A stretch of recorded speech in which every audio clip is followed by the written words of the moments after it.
বিশ্ববিখ্যাত বৈদ্যুতিক গাড়ি নির্মাতা সংস্থা টেসলা অবশেষে ভারতে খুলতে চলেছে তাদের প্রথম শোরুম।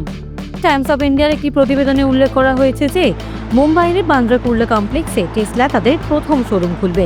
এটি ভারতের বৈদ্যুতিক গাড়ির বাজারে সংস্থাটির প্রবেশের একটি গুরুত্বপূর্ণ পদক্ষেপ।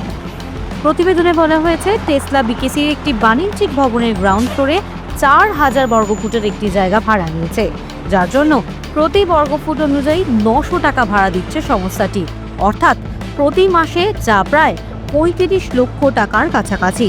5 বছরের জন্য এই লিজ চুক্তি হয়েছে বলে জানা গিয়েছে। প্রথম শোরুমের পর দিল্লির অ্যারোসিটি কমপ্লেক্সে টেসলার দ্বিতীয় শোরুম চালু করার পরিকল্পনা রয়েছে। 2025 সালের তৃতীয় ত্রৈমাসিকে সংস্থাটি ভারতের প্রধান 3টি শহর অর্থাৎ বেঙ্গালুরু, দিল্লি, মুম্বাইতে তাদের বৈদ্যুতিক গাড়ির বিক্রি শুরু করতে পারে বলে আশা করা হচ্ছে। বিগত কয়েক বছর ধরে টেসলার ভারতের প্রবেশ নিয়ে বেশ কিছু বাধার সম্মুখীন হতে হয়েছিল। স্থানীয় উৎপাদন, উচ্চ আমদানি শুল্ক এবং নীতিগত জটিলতার কারণে সংস্থাটি কোনো শোরুম খুলতে পারেনি।